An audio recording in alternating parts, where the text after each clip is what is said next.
Now, about 10 weeks after state governors have been inaugurated, most of them are yet to set up a cabinet. At least 15 of the state governors from the 29 states governorship elections held earlier this year haven't put up a cabinet yet. One state that is very obvious is Osun State, which had an election last year. Up until now, commissioners are yet to be appointed. The governor, Mr. Gboyega, he was sworn in as Osun governor on November the 27th, 2018. Now, 12 governors took the oath of office for the first time in May 2019, while 17 others were re-elected in the March 9th governorship election. Several weeks after their inauguration, just a handful of them have appointed any form of cabinet members. Well, let's talk about this. And joining us from our Abuja studio is communications expert Dr. Abiodun Adeniyi. We'd like to welcome you to Lunchtime Politics at this time. What do you think? Why are these other governors yet to constitute their cabinet? Well, very well. Thanks for having me on, and good afternoon, viewers. It's actually unfortunate that there's actually a delay in the constitution of cabinet members. And it's okay to also say that the governors are probably treating this as if it's something that they are not expected to do compulsorily. But it is a constitutional requirement. It is compliant with Section 19(1) of the nation's constitution. And their administration cannot be said to have taken off if their cabinet is not fully constituted. You know, yes, they've been sworn in 2-3 months or 2-3 weeks, some weeks after they are swearing in, and they're yet to make a decision on these. They need to know as well that even if they take 3 months to constitute these cabinets, they cannot satisfy all contending interest groups. And 2 months could just be the same thing as 2 weeks in taking the decision over their cabinet membership. It is important for them to get statecraft off the ground. It is important for them to know that policy direction cannot go smoothly without all the left and eyes fully in place. It is okay to say that Lagos State has a list, Kaduna State also has a list, and I think to some extent Imo State has a list as well. We'll come back to you. We'll come back to you, Dr. Adeniyi, but we need to take a quick break right now. We'll come back to that discussion. Plus also the People's Democratic Party, they're crying out on the alleged abduction of its party leader in Kogi State. We'll bring you details after the break. President Buhari.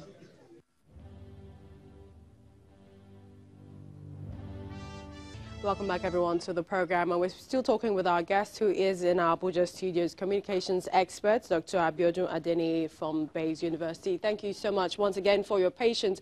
So with regards to what you were saying before the break on why state governors are yet to constitute their cabinets, and that's for those who haven't, you were saying ethnic, political interest groups are a major problem for the delay? Absolutely. Commissionership, ministerial appointments are political appointments, really. Of course, political appointments, we expect them.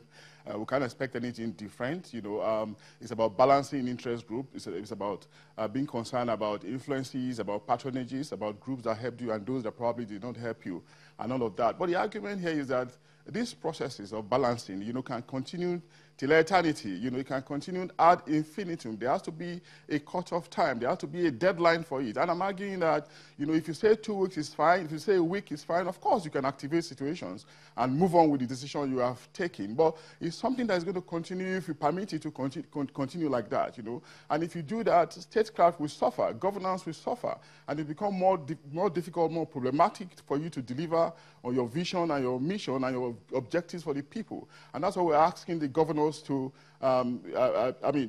understand. Yes, some of them have done very well by submitting lists. I'm aware of Lagos, I'm aware of Kaduna, and I mentioned Imo to some extent earlier on. But we need more of these governors to deal with the situation with a sense of urgency, believing that we cannot say that they have taken off at the level of administration, let alone cruising, if their lieutenants, their commissioners are not in place. Millicent. Dr. Adeniyi, is it possible for them to actually run the state government without this appointment? A few of them in the past have taken a long time, even up to 2 years. And also looking at the cost of governance, we have several civil society and other groups who have said there's a high cost of the number of people who are appointed in the cabinet. So looking at the cost to the government. Well, that would be another question entirely if we have to consider running state without commissioners. It's like saying that we can run the federal system without ministers. You know, the Constitution envisages that there will be commissioners, that there will be ministers, and these people are supposed to be in place to assist the chief executive in the administration of government. You know, it is thought that the chief executive cannot do it alone. That's why commissioners, ministers, are envisaged. And of course, if you say it could be that you are delaying appointment or you don't want to make an appointment because there's no fund, of course we know there are funds. What we need in this system is actually management, proper management of these funds. And the onus is always on the chief executive to rein in on the lieutenants in the form of ministers, in the form of commissioners, to be prudent in the administration of funds, you know, and in the management of resources. But the point is that, you know, governance is very complicated, and we do know that chief executives cannot do it alone. If they can do it alone, the Constitution will not, the framers of the Constitution will not have asked that there should be commissioners, that there should be ministers. So the earlier we get these done with, the better. So we can say that, okay, we are at a good space, at a good stage to start cruising into the second term or the first term of these administrations, as the cases may be. And the other question we've asked in the past is justification with regards to the 30,000 naira minimum wage, with some states saying that they can afford it and some others still having one or two things to say about that. But when we look at inclusion, when they eventually settle to making their decision, we're seeing 17 commissioners confirmed by the Imo State House of Assembly, for example, and then the Lagos State Governor, 25 commissioners, 17 men, 8 women. Do you think this would be a part of, you know, a new thing that we will see, having more women make up the cabinet at state level and even those living with disability? Yeah, I think the appointments really is about managing interest groups, managing our divides, and managing the various ways in which we can classify, you know, our embodiment, our constitution as a people. And you see, the better a governor, the better a chief executive is able to integrate and harmonize this interest group, okay, the more we can say that the governor is savvy, or that the governor is trying to manage our diversity very well. Well, it's okay to encourage them to be concerned about our device, about all elements in our classification. You know, of course, it's about integration, it's about inclusion, and that's what democracy is about, really. And to talk about the funds, of course, we do know that there will be excuses. Most of the time, we always hear stories about funds not being enough, but for God's sake, how much fund can never be enough? What we need is prudent management of the fund that is available. Of course, we have had stories of bailout, of course. We have reports of bailout funds being released. You know, again, we are calling for prudence, better management of our resources. We do know that if you manage what you have well, we will not be where we are at the moment. Okay, the ball is again back on their court. We are on another pedestal for us to have another good takeoff. And of course, our leaders should not shirk their responsibilities in this respect, Millicent. All right, Dr. Abiodun Adeni, communications expert, a pleasure. Thank you for joining us on Lunchtime Politics.